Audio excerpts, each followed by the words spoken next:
Hey everyone, welcome back. Today we have 4 more spoilers to take a look at, and I'm very excited for the final 2. I think they might change the meta. Let's dive in and take a look. First up is Last Stand. This is a 2 non-inkable casting cost action that you're able to banish a target creature that has already been challenged this turn. Overall, I don't think this card is very good, because often this means you have to 2-for-1 yourself, already challenging in with a weaker creature and often losing them, and then playing this second card to actually get the trade. The second card is Fang Crossbow.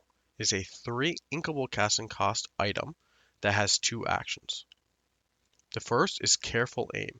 You're able to exert this card as well as 2 ink to give a target creature -2 power. This will let you trade in and potentially save your own creatures. The second action is Stay Back. You're able to exert this card and banish it to banish target dragon creature. Overall, I think this is way too conditional.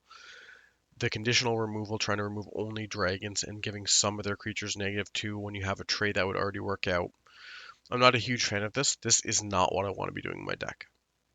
Next up are the 2 cards I am very excited about, and they're both in Amethyst. The first is Merlin.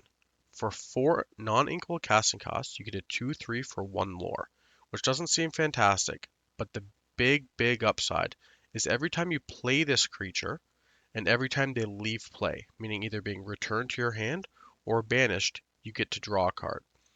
So just playing this card, even if they never deal with it, you'd get to draw a card. But if and when they want to deal with it, or you're able to trade in, you draw 2 cards. At a minimum, this is a 2-for-1 and a fantastic card. To pair with this, I think this might be one of the strongest cards in the set and might define the meta.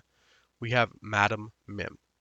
For a 3 inkable casting cost, you get a 4/3 with 1 lore that has Rush. Now it looks like this creature has a bit of a downside, that when you play this creature, you either have to banish this creature, which is never good, or return another creature you own to your hand.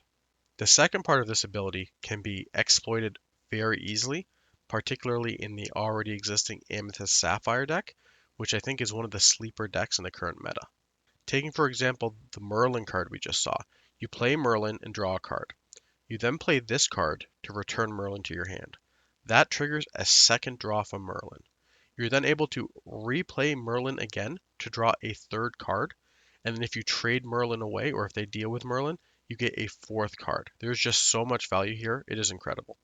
Other cards this can combo with include Maleficent and Amethyst, that when you play her you draw a card. You can also use this with Sapphire, particularly with Big Hades being able to banish multiple of their creatures, as well as Mickey Mouse Detective, replaying that repeatedly to ramp you to some of your bigger cards. Overall, I think this card is very strong, and it is particularly strong with Merlin.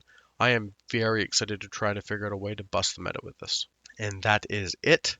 If you like this video, please hit the like button. If you really like this video, please hit subscribe. If you have any questions or comments, drop them below. I'm always happy to answer, and I'll see everyone soon. To a place where I felt at home. Take me back to a day when we weren't alone. Take me back to an age when the world felt small.